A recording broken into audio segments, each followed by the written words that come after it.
Be a disaster, which would be 4 Senate seats, tremendous numbers of electoral college votes. That's really bad, but you have the destruction of our country. They want to go to 21 Supreme Court judges. That's their perfect number. They talk about 13, but they want to go to 21 Supreme Court judges.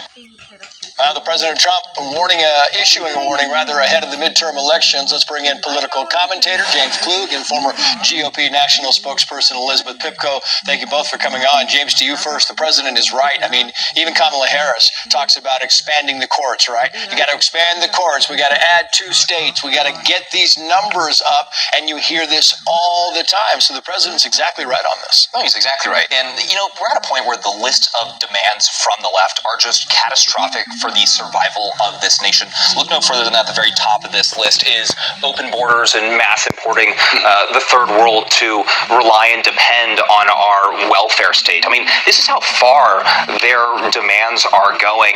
And if we do give them the opportunity and we do allow them to take control and take power and achieve this, no other debate will matter. Yeah, it really is kind of amazing. Meantime, here is Ilhan Omar responding to a question about her and fraud. And she's followed by the interview that I did today with the House Oversight Chair, James Comer. Here's the back and forth. Watch.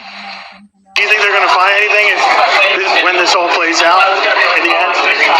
Absolutely not. I don't think they are using any resources. They're just saying stupid.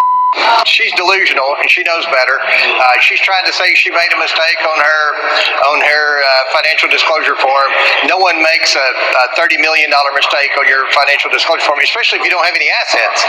Yeah, I mean, he's right, Elizabeth Pipko. If you're a billionaire, $30 million, yeah, you can make that.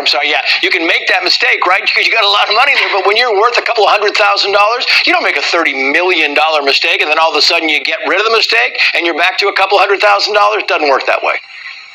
No, it certainly does not, Trace. And I think there's 2 points here. Number one, obviously she's lying. Like you just said, no one makes that mistake. I mean, I can't even imagine having billions of dollars and still making that mistake. That's just something that you don't do if you're, by the way, a sitting member of Congress. That's number one. And number two, I don't like her attitude here, considering the mistake that she's claiming was small and insignificant is actually a pretty big deal to the majority of Americans who are going to hear about this and wonder why instead of, facing them, taking a microphone and saying, I'm sorry, this was a horrible mistake and it'll never happen again, decides that she can show them attitude, curse as well, by the way, and laugh in their faces when Americans are suffering every single day under her leadership, by the way, in a state that is awfully run by plenty of, pretty bad Democrats, if I can be honest. And then she's laughing in their faces when she makes mistakes like this and knows that fraud is going on in her state right under her nose. I think it's embarrassing, truly, and I wish more people realize that they answer to the American people, whether they're making real mistakes or not.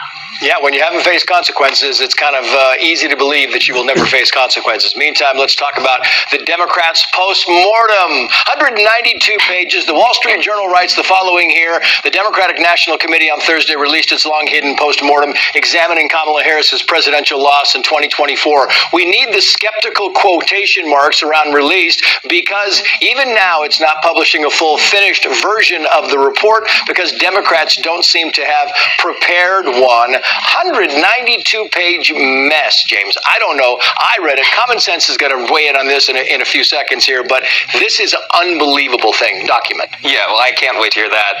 As for, obviously Kamala Harris, wildly incompetent, but a big thing that was missing there was Joe Biden's cognitive decline, cognitive abilities. Mm-hmm. This was glaringly obvious for everyone, seeing he's basically a walking corpse. This was obvious to everyone except for maybe the fanatics. And I would interview the fanatics all the time out on the street. Right.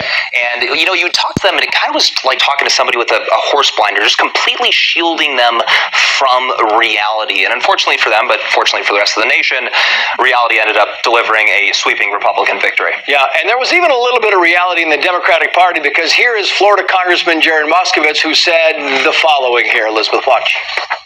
We lost the last election. It wasn't close, okay? But the fact that we can't even tell people why, we're too afraid to tell them the truth. They know the truth. They saw the debate. They saw what happened, right? And they saw that we got killed in the election. We lost every swing state. So they can write whatever document they want, but Democrats know why we lost. I mean, it's a rare statement here because as a party, the Democrats just refuse to self-analyze. You're 100% right, Trace. I think it's funny that Moskowitz is saying something that seems to be common sense, and yet he is definitely in the minority in his party, right? I think we have to be honest. When you look at the last election, when you look at what's been going on, you realize the Democrat Party is basically an alcoholic who claims to want to get better, but without wanting to admit that they have a problem to begin with. And what's really bad is all the policies that lost them that election, they seem to have doubled down on moving forward. And I think the American people are wondering what it is that they're doing, who it is that they're answering to, and why it is that they want to, let's be honest, expand the court, get rid of the Electoral College, because none of the policies that they have are ever going to work. Otherwise, the American people know it. I guess if you don't state it, you don't have to fix it. So there you go. Elizabeth Pipko, James Klug, thank you both.